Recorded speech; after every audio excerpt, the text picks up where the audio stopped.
आप देख रहे हैं न्याजी न्यूज़। न्याजी न्यूज़ आज आपको बकनौरा पंचायत की खूबसूरत हसीन तस्वीर दिखा रहा है, जहां पर ये सारे लोग एसडीएम सूर्य प्रताप सिंह के इस्तकबाल के लिए अपने गांव से आगे बढ़ रहे हैं। उनके स्वागत के लिए ये सारे लोग हाथों में हार लेकर उनके स्वागत के लिए जा रहे हैं। ये मुखिया अनुराधा देवी, रसूलपुर पंचायत, और ये सारे लोग जो इस वक्त उनके इस्तकबाल में खड़े हुए हैं। ये देखिए हमारे एसडीएम साहब की गाड़ी का नज़ारा। पहुंचते ही जिनके इंतजार में लोग यहाँ पे खड़े हुए हैं,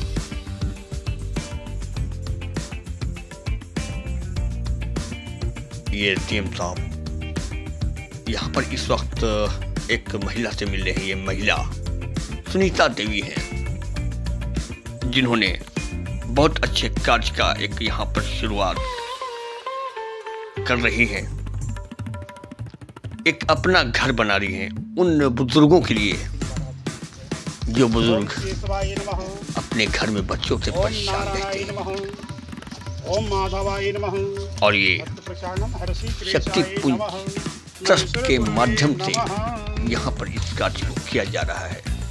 वृद्धा आश्रम का आज शिलान्यास हमारे एसडीएम साहब के हाथ से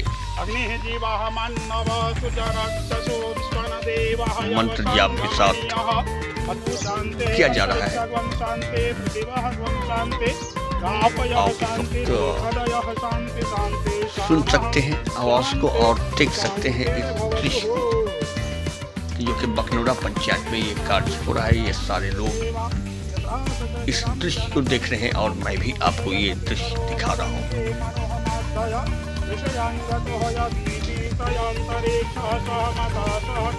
इस कार्यक्रम में बहुत सारे लोगों ने बढ़ चढ़कर हिस्सा लिया। ये एसडीएम साहब बगल में महिला खड़ी हुई संयुक्तम वाहिनाम ज्योति मया दीपम त्रिलोकस्य पनार्थम ताम प्रदीपम दृश्यामि हर्षि क्रेसाय नमः किया गया। और जो रीति रिवाज है, जो तरीका है, जो परंपरा है, परंपरा के मुताबिक ये सारे कार्य को यहाँ पे किया जा रहा है। कमलों द्वारा आरंभ हो रहा है और बहुत पुनीत अवसर पर आने के बाद सभी हमारी साथ से ही स्टार्ट हो रही है। इसमें हमारा तो शहरी योगदान है। बस हम आशा करेंगे कि हम लोग जो अच्छे काम करते हैं वो आगे बढ़ते रहें लगातार, ताकि जिन बुजुर्गों की कोई और नहीं सुनता उनके लिए घर हो सके। प्रेम से बोले विष्णु भगवान की जय, विश्वकर्मा भगवान की जय।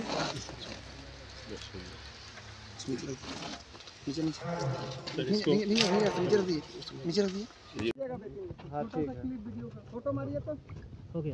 Thank you sir, thank you sir, हो गया थैंक यू सर।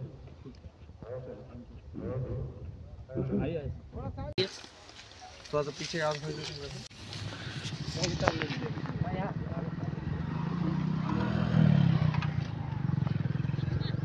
और बड़ा ही गर्व का पल है।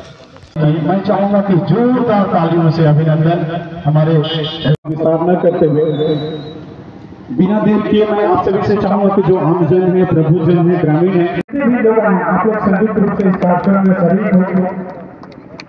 जोरदार तालियों से अभिनंदन इस कार्यक्रम का।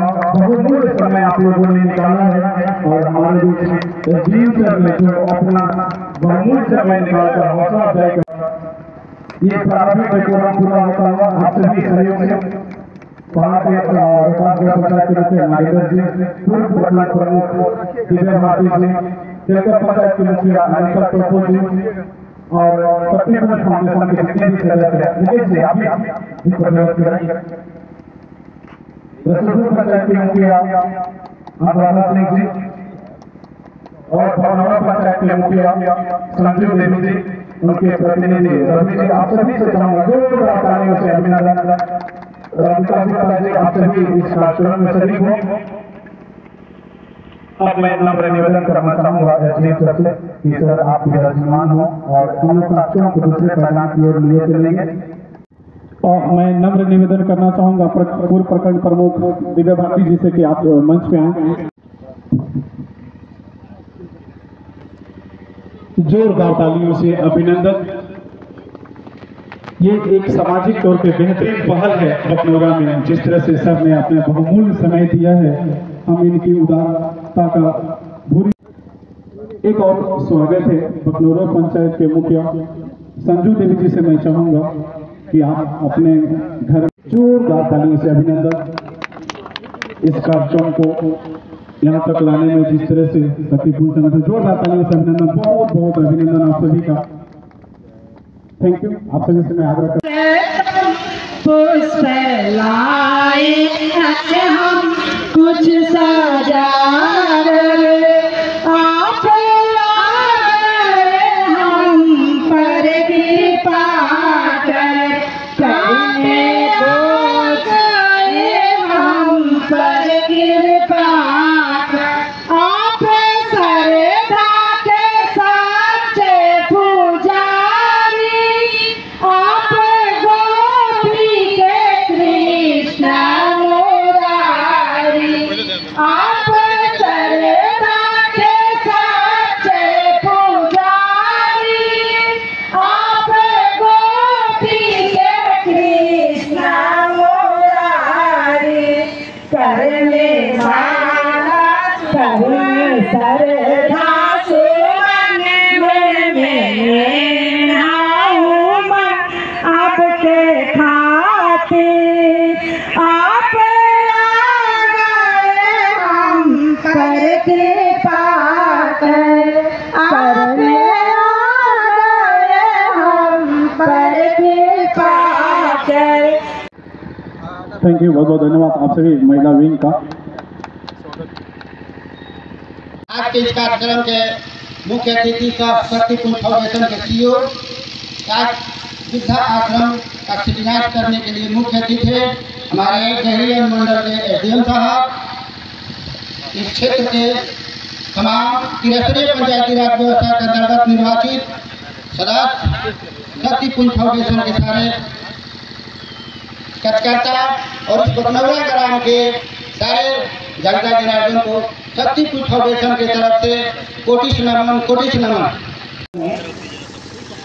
अनुमंडल पदाधिकारी के पद पर शोभायमान होने वाले अनुमंडलाधिकारी महोदय उनको मैं सादर सहृदय नमन करती हूँ और उन्हें अपना आभार व्यक्त करती हूँ।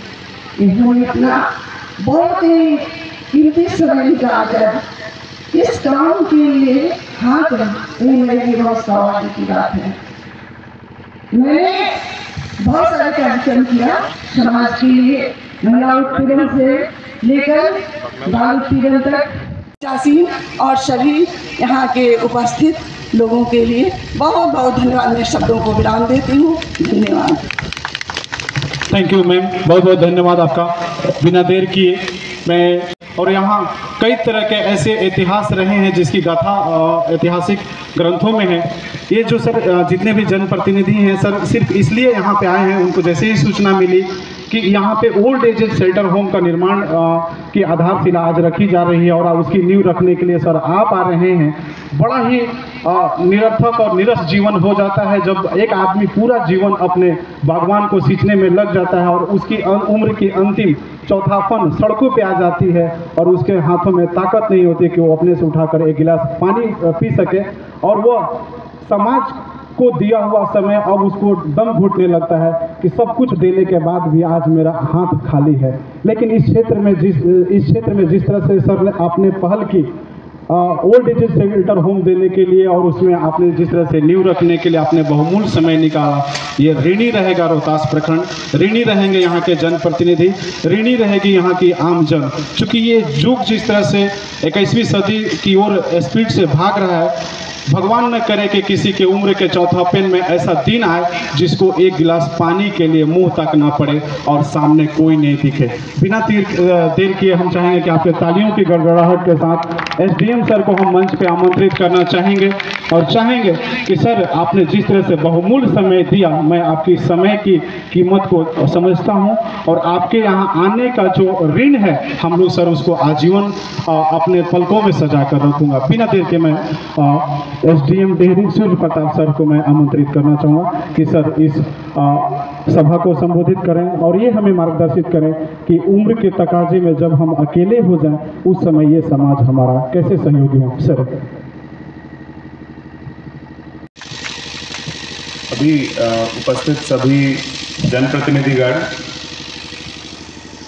समाज के प्रतिष्ठित लोग, और मैं देख रहा हूँ कि कम उम्र के भी कई नौजवान यहाँ पे आज उपस्थित हुए हैं, तो आप सभी का इस कार्यक्रम का भाग बनने के लिए धन्यवाद। मैं साथ ही धन्यवाद देना चाहूँगा यहाँ उपस्थित मीडिया कर्मियों को भी। आपके ही माध्यम से इस तरह की अच्छी बातें जो हैं समाज में आगे तक पहुँच पाती हैं, ताकि लोगों में इसकी जागरूकता बने कि किस तरह से हम लोग अपने जो बड़े बुजुर्ग हैं उनके लिए क्या क्या योगदान कर रहे हैं और कैसे वो भी इन गतिविधियों का भाग बन सकते हैं। इस कार्यक्रम में आने के पीछे मेरे दो कारण हैं मुख्यतः। पहला, बहुत कम जगह हम देखते हैं कि प्राइवेट फाउंडेशंस की तरफ से कोई ओल्ड एज होम, कोई वृद्धाश्रम बनाया जाए। ज़्यादातर हम देखते हैं कि सरकारी एफर्ट है। मैं भी जब से आया हूँ तब से भरण पोषण अधिनियम के तहत बहुत मैंने केसेस एडमिट करे हैं अपने कोर्ट में, जिसमें हम लोग जिन माता पिताओं को उनके बच्चों के द्वारा परेशान किया जा रहा है उनको कुछ ना कुछ रिलीफ दिलाने की कोशिश करते हैं।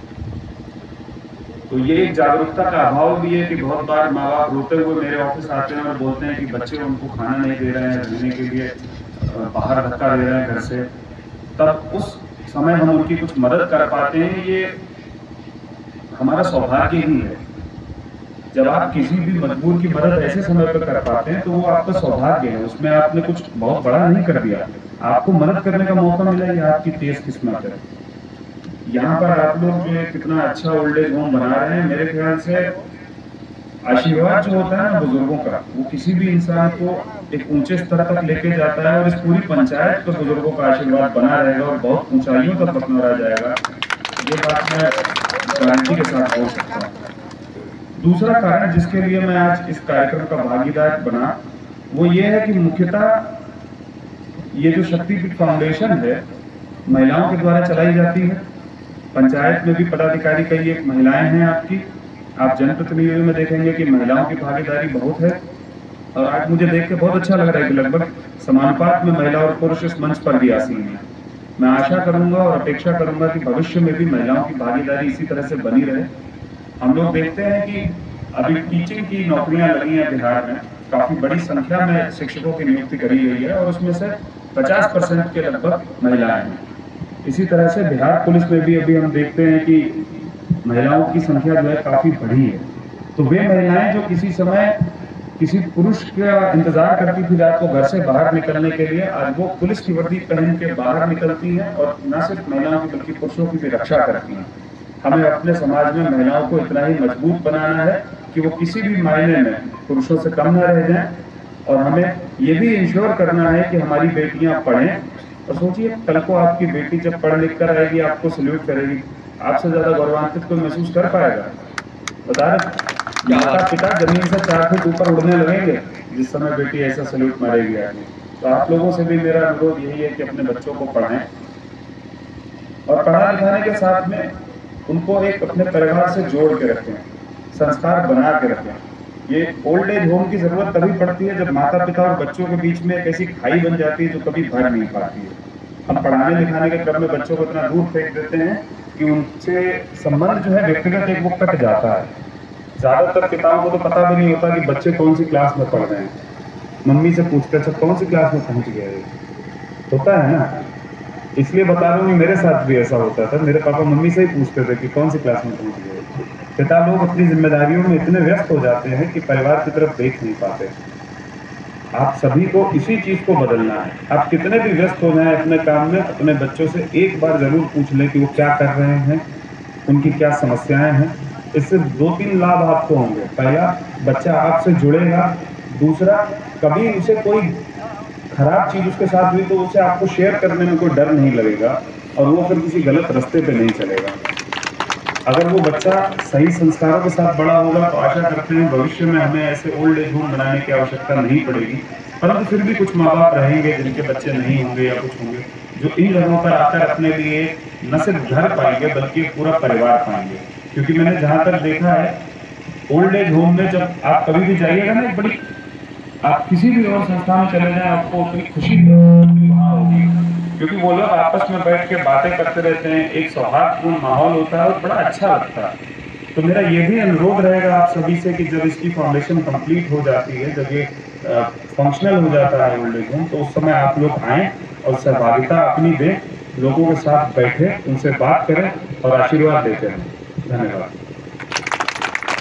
बहुत बहुत धन्यवाद सर। एक छोटा सा रिक्वेस्ट है सर, एक छोटी सी बच्ची है, वो आज उसको दिल्ली जाना है सर, पढ़ाई की तैयारी कर रही थी। जैसे ही पता चला कि सर आप आ रहे हैं तो आपसे मिलने की इच्छुक थी, तो सर उसकी इच्छा थी कि सर के साथ हमारा एक फोटो सेशन। तालियों से अभिनंदन। जिस तरह से सर ने स्टूडेंट का हौसला अफजाई किया। चलो, ऑल द बेस्ट, अच्छे से मेहनत करो। और किस फील्ड में जाना है, मेडिसिन में सोचा है? हाँ, अच्छे से तैयारी करो, डॉक्टर बन जाओ। Thank you sir. एक रिक्वेस्ट था कि इन लोगों का सामूहिक एक फोटो सेशन हो जाए इसके